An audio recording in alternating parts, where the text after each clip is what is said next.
Bismillahirrahmanirrahim. Assalamualaikum warahmatullahi wabarakatuh.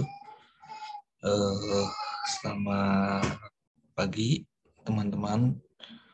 Alhamdulillahirrahmanirrahim. Wabillahi nasta'in wa ala umuri dunya wa din. Wassalatu wassalamu ala rasulillah wal mursalin. Amma ba'du, asyhadu an la ilaha illallah wa asyhadu anna muhammadar rasulullah. Terima kasih. Pada pertemuan kedua ini saya mencoba asinkronus ya. Saya jelasin dulu lewat video. Nanti teman-teman mohon untuk didengarkan dengan seksama, dipelajari apa yang saya sampaikan. Yang pertemuan kedua ini saya menjelaskan mengenai urgensi dan model pembelajaran untuk perencanaan pembelajaran kelautan dan perikanan.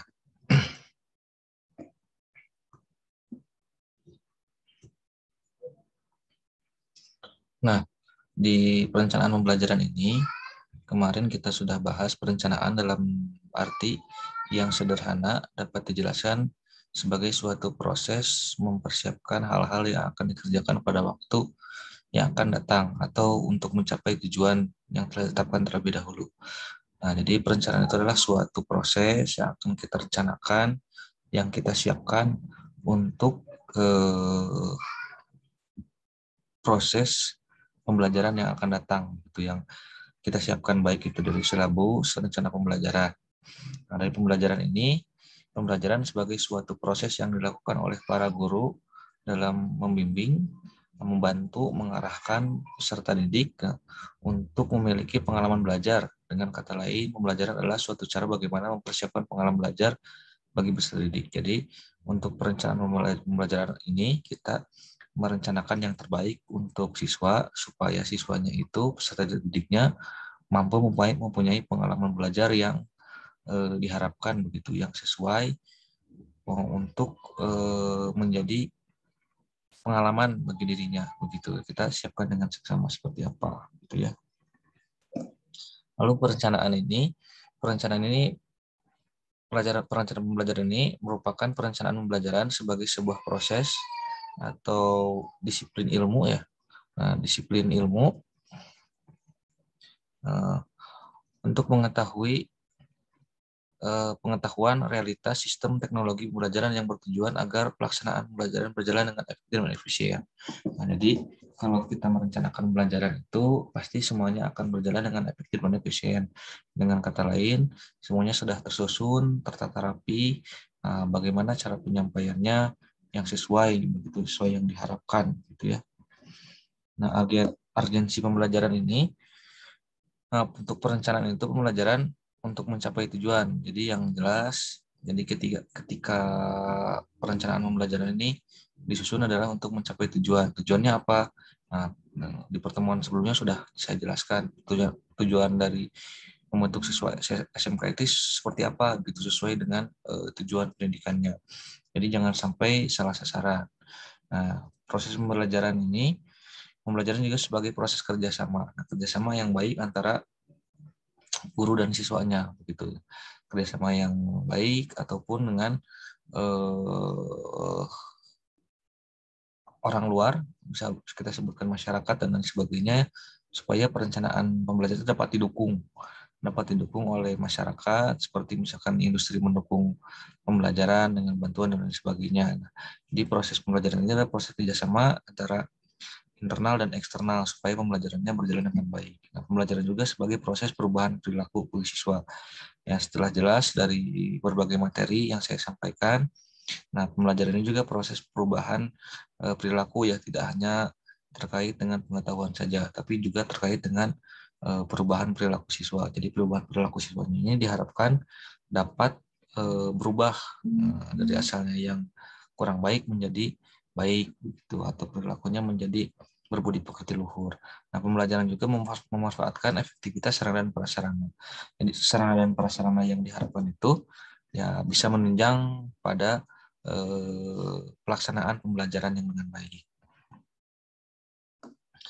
Nah, prinsip karakteristik pengembangan perencanaan ini yang diharapkan untuk mengembangkan prinsip perkembangan. Jadi perkembangan dilihat, nah prinsip-prinsipnya. Jadi perkembangan itu berubah atau misalkan berkembang menjadi lebih bagus gitu ya, Terus sudah prinsip perbedaan individu.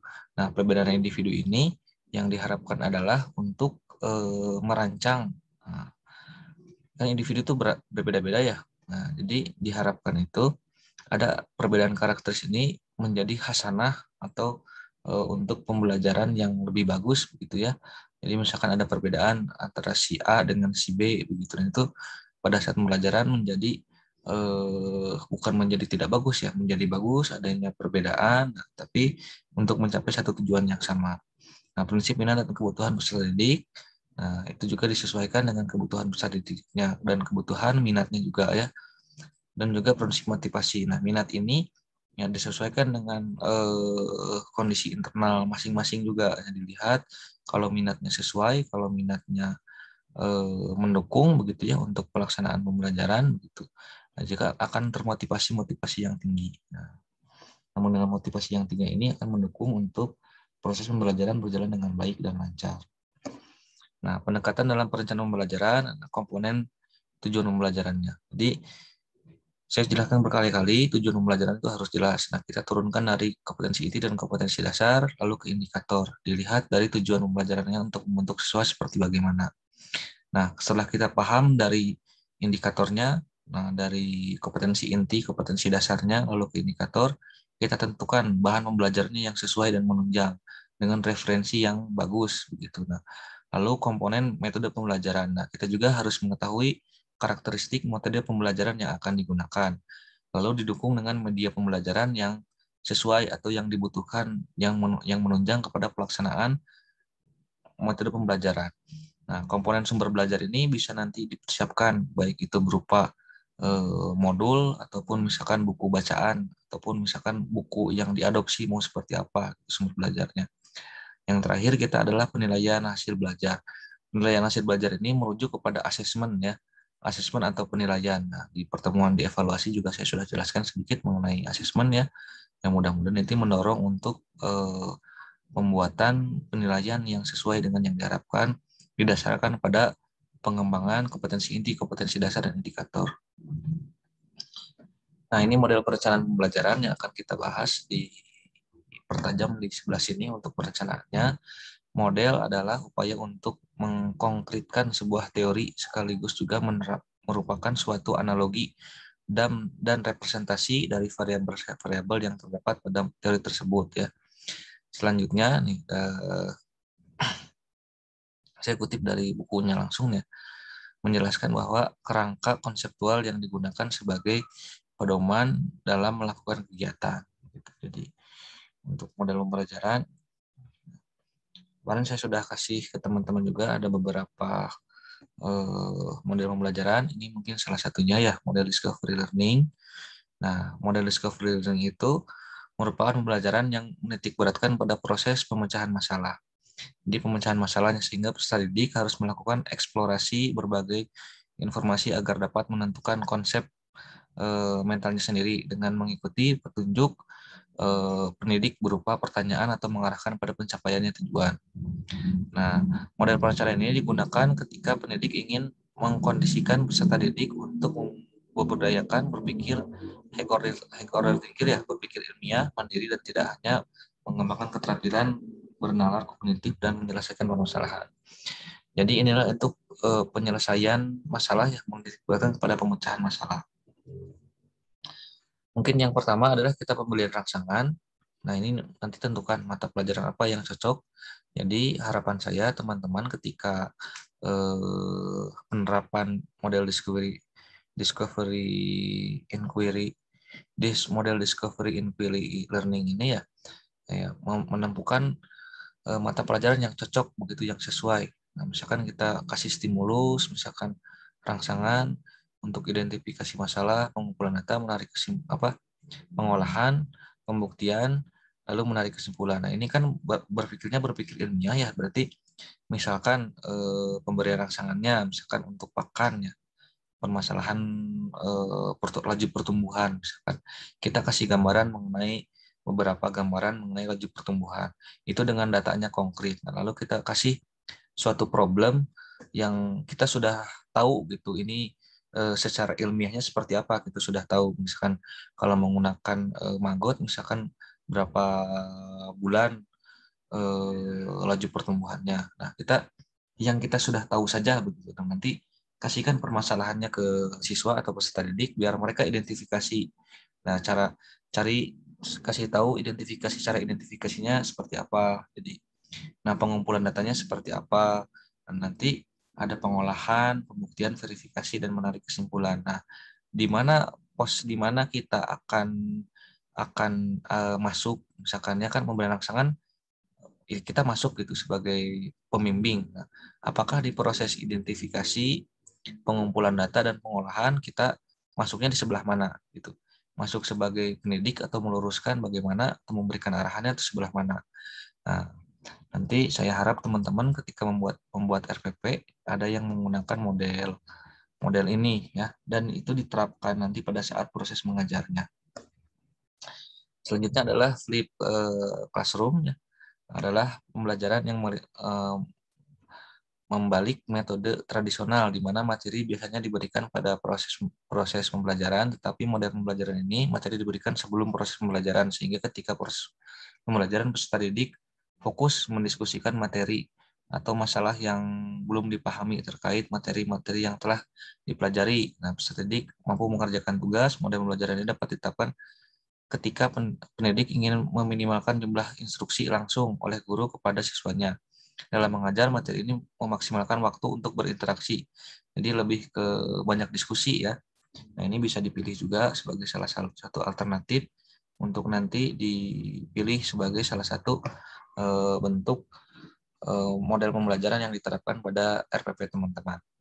Nah, ada pembelajaran alternatif penerapan model flip classroom saat peserta didik belajar di rumah. Misalkan ya, yang pertama memberikan materi melalui WA group atau sosmed, atau misalkan bentuknya bisa video, bisa bentuk uraian, modul, dan lain sebagainya, atau membentuk catatannya. Nanti pada saat pembelajarannya, kita lebih banyak diskusi. Nah, diskusi mungkin melalui WA, sosmed, LMS, atau misalkan dan lain sebagainya. Nah, ini kita bisa lakukan. Nah, ini bagian dari feedback juga ketika kita memberikan materi begitu ya, atau misalkan video ataupun bentuk ini, otomatis kan si siswanya harus baca atau harus mendengarkan atau misalkan harus download dulu gitu. Minimal ada proses dulu yang mereka lalui ketika mendengarkan atau misalkan membaca. Dan nanti diharapkan dengan proses ini harus ada pertanyaan atau misalkan harus ada diskusi yang diharapkan. Nah, kalau tidak ada diskusi berarti tidak ada feedback atau umpan balik. Nah, itu diasumsikan mereka membaca atau tidak. Nah, diasumsikan tidak membaca kalau tidak ada feedback. Kalau misalkan ada feedback, pasti kan ada umpan balik begitu ya. Jadi harus dipersiapkan dengan matang. Maksudnya dibaca dulu, menyiapkan pertanyaan. Jadi saat pembelajarannya ada diskusinya. Nah, setelah pembelajaran ada tindak lanjut yang diberikan oleh guru. Nah, ini tindak lanjutnya berupa apa? Berupa pengarahan atau apapun ya yang berhubungan dengan pembelajaran. Nah, alternatif yang kedua itu bisa materi, LMS, membuat catatan bentuk pertanyaan melalui video conference. Sesi diskusinya bisa video conference begitu ya, tidak atau diskusi kelompok. Nah, dengan video conference mengerjakan tidak lanjut membagikan hasil tugasnya di sosmed. Jadi ada sesi diskusinya yang jelas, nanti ada tindak lanjut juga. Ini bisa jadi satu alternatif juga yang bisa nanti teman-teman terapkan gitu ya. Oke. Nah, satu lagi model project based learning. Project based learning ini model pembelajaran memberikan pengalaman belajar bermakna bagi peserta didik melalui konsep yang dibangun berdasarkan produk yang dihasilkan ada dalam proses pembelajaran berbasis proyek. Nah, cocok diterapkan ketika pendidik menginginkan peserta didik melatih kemampuan mencari solusi atau berkolaborasi mengerjakan suatu proyek menghasilkan suatu permasalahan yang konkret yang mereka hadapi. Jadi adanya hasil ya. Nah, yang pertama adalah yang harus diterapkan itu pengendalian pengenalan masalah. Nah, pengenalan proyeknya itu harus kita kenalkan secara nyata ya, secara jelas. Yang kedua dia mendesain proyeknya itu. Nah, kalau media pembelajaran mungkin mendesain itu bagian dari storyboard ya. Nah, penyusunan jadwal. Jadi pada saat itu misalkan bagaimana berapa kali pertemuan membuatnya atau berapa tahapannya disusun dengan baik, ada konkret timeline-nya, nah, kalau misalkan dibuat bisa seperti itu ya. Terus pelaksanaan dan monitoring project. Nah, monitoring project ini dilaksanakan oleh guru atau teman-teman sebagai guru ya, dimonitoring misalkan pada pertemuan keberapa kita lihat monitoring, dia lihatkan melihat pekerjaannya sampai berapa. Nah, terus menguji hasil kita presentasikan. Nah, sudah kita presentasikan, kita refleksikan. Ini mungkin yang sering saya laksanakan dengan teman-teman ya, secara tidak sadar. Nah, selanjutnya blended learning, pembelajaran yang mengkombinasikan pembelajaran tatap muka dengan pembelajaran jarak jauh dengan memanfaatkan berbagai macam media dan teknologi. Nah, model pembelajaran ini dapat menjadi pilihan apabila pendidik ingin menciptakan pembelajaran yang berpusat pada siswa atau melatih peserta didik menjadi mandiri dan mengakses sumber belajar untuk meningkatkan keterampilannya gitu ya. Ini model blended ya, ada media misalkan ada blog, ada YouTube dan lain sebagainya ya. Nah, terus ada seeking information, persepsi melalui WA, nah online mandiri ya, mencari informasi melalui blog, diarahkan ya ke situ begitu ya. Untuk diarahkan ada materinya di sini nih, tugasnya ada di sini, saya sudah upload misalkan ya. Nah, terus ada eh, diskusi online, forum diskusi, lalu unggah tugasnya bisa berupa pakai dengan classroom dan lain sebagainya. Lalu pakai futur bank soal di rumah dan belajar atau aplikasi lainnya menggunakan asesmen gitu ya. Oke, ini juga bisa diterapkan. Satu lagi model berbasis game adalah pembelajaran yang menggunakan permainan atau game digital untuk tujuan pembelajaran. Model ini diterapkan oleh pendidik ketika ingin membekali peserta didik dengan kemampuan berpikir logis, analisis sistematis, kritis, dan kreatif ya, serta kemampuan bekerja sama dengan pembelajaran yang menyenangkan. Memilih gamenya sesuai topiknya apa, misalkan kalau ada yang pakai kuisis, ada yang apa, jelaskan lah penjelasan konsepnya, aturan main gamenya, merangkum pengetahuan, melakukan refleksi. Dan di sini juga gamenya jadikan hal yang menyenangkan, misalkan hal-hal atau game-game yang bisa dilaksanakan secara online gitulah ya. Oke, itu saja mungkin untuk pemateriannya. Nah, ada satu lagi ada model self organizing, self organizing, organized learning ya. Nah, environment adalah pembelajaran yang menitik beratkan proses pembelajaran mandiri dengan memanfaatkan internet dan perangkat pintar yang dimiliki oleh peserta didik. Model pembelajaran ini digunakan oleh guru dalam melatih peserta didik untuk berpikir kreatif, mampu memecahkan masalah, dan mampu berkomunikasi. Ada big question, ada pertanyaan yang besar, atau nanti planningnya seperti apa, ada investigasi, ada review. Nah, ini juga sama, mungkin teman-teman bisa pelajari lebih lanjut. Nah, harapan saya dari semua ini adalah di RPP itu ada proses dari model pembelajaran ini. Jadi saya minta dari silabus yang sudah teman-teman buat, gitu ya, minimal satu orang satu RPP dulu saja. Nanti kita review apakah sudah sesuai atau tidak dengan sintaksnya begitu ya. Sintaksnya. Jadi kita periksa, kita review nanti ketika teman-teman minggu depan sudah mengerjakan bagian sintaksnya. Nah, nanti pada saat jam mata kuliahnya saya persilakan teman-teman untuk berdiskusi. Yang jelas ketika ini kita boleh menggunakan model yang ada di sini atau boleh menggunakan model pembelajaran yang lain yang sesuai dengan era pandemi saat ini. Oke, jadi yang pertama itu kita teman-teman identifikasi lebih mendalam oleh sendiri bagaimana model pembelajaran yang akan dilaksanakan untuk pembuatan rencana pembelajaran. Selanjutnya, saya persilakan teman-teman untuk membuat tugas, itu dikumpulkannya minggu depan. Nah, minggu depan itu sehari sebelum atau 2 hari sebelumnya, alangkah lebih baik. Jadi biar saya bisa periksa dulu bagaimana tugas teman-teman, saya review apa yang perlu diperbaiki, apa yang misalkan apa yang sudah bagusnya. Mungkin itu saja untuk pertemuan kedua kali ini. Selamat belajar, selamat mengerjakan apa yang sudah menjadi tanggung jawabnya. Terima kasih. Assalamualaikum warahmatullahi wabarakatuh.